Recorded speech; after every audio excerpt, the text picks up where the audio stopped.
All right, Dylan Peters, I want to say welcome to Lionheart Music Fest Conversations. How's everything going?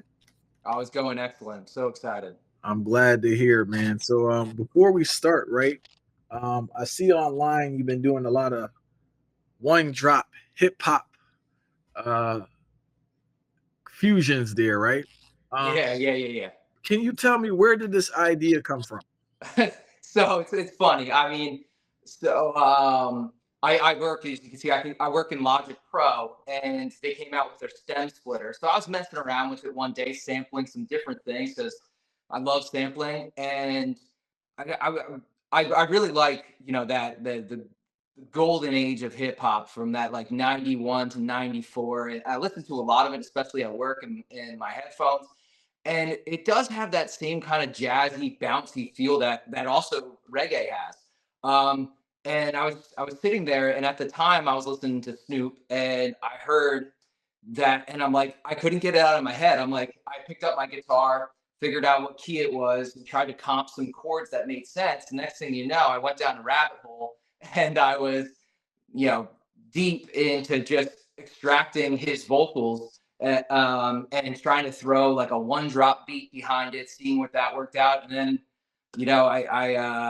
I explored more with Wu Tang, and I'm hoping to do some more in the future. It was just something that kind of came organically, something I heard in my head, and I'm like, well, now that we have this capability with artificial intelligence and these stem splitters, let's explore this a little bit. And I had a lot of fun doing it. I had the whole song done in about 45 minutes to an hour.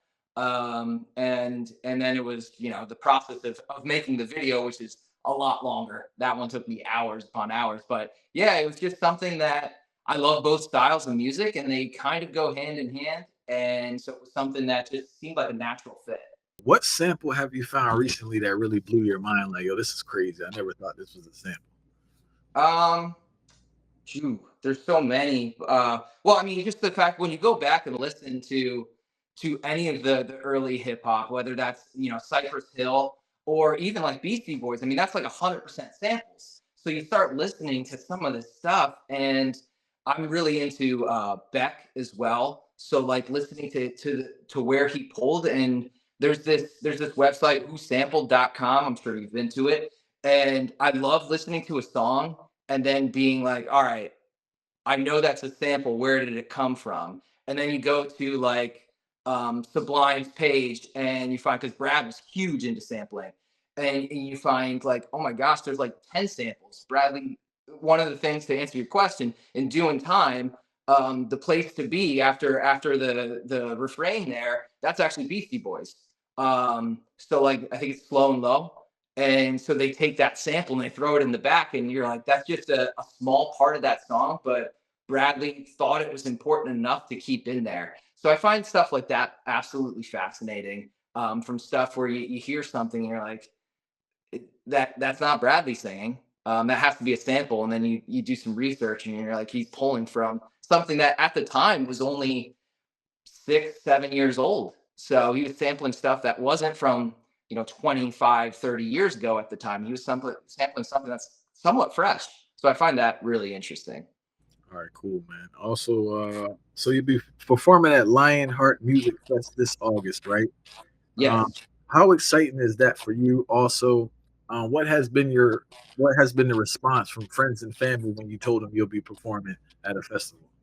Oh, it's so awesome because I just picked up music in the past like year and a half, 2 years again. I've been playing for 25 years, writing music, but I was doing the whole bar gigging and being a cover artist and going out. There's nothing wrong with that.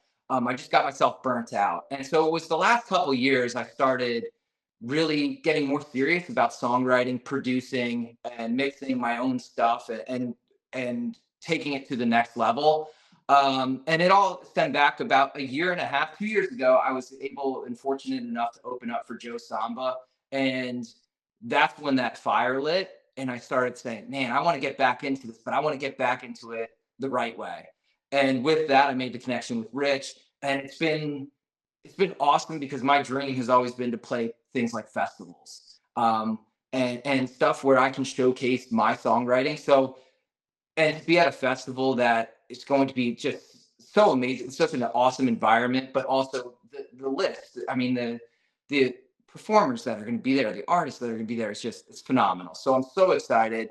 When I tell people this, they're really excited for me because this is probably the biggest festival I've ever played, and it's going to be have the best bill I've ever been on. So I'm honored, humbled to be a small part of that bill, and I look forward to sticking around, seeing the other bands, and just being a part of the day in itself. And in regards to your set, I take it you've been building your set already. Are you going to give people a sneak peek in regards to the what you'll be presenting?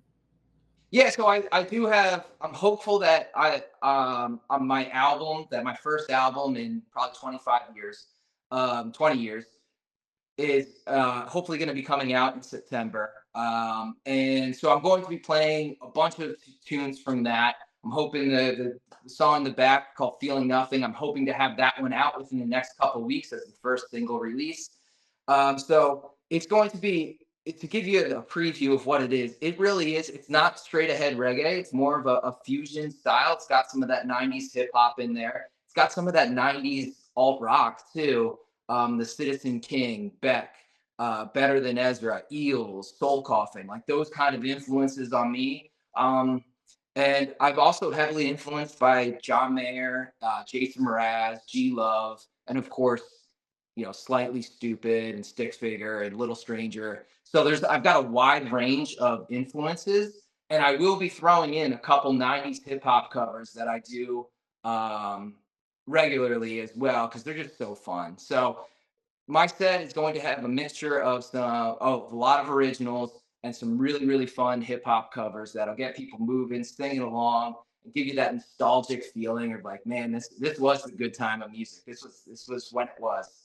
So I'm really looking forward to it. I don't have the set completely built out yet, but I do know those components will be in there. And just if you've never heard me before, I do a lot of sampling and live looping in my show. So 1 second.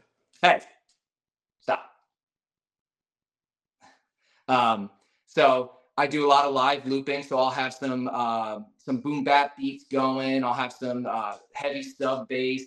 A couple are accompanied with an acoustic guitar, but it also I use a wide range of effects like envelope filters, phasers, tremolos, like all kinds of things. I like to get spacey with it. So got some jam band influence in me. So I like to incorporate that stuff in the set as well. All right, Dylan. I thank you so much for your time, and we're definitely looking forward to your musical presentation there at Lionheart Music Fest. Before you leave, can you let people know where to find you online? Yeah, that'd be great. So on all the social medias, I mean, Facebook, Instagram, it's Dylan Peters Music PA, as in Pennsylvania, on YouTube as well. So, and you can also contact me through Dylan Peters Music at gmail.com. So I would love it if you guys would follow me on that, follow my journey. It's young, it's fresh, it's something that I'm really, really passionate about. And I have some big things on the horizon, some releases that I'm really excited for everyone to hear.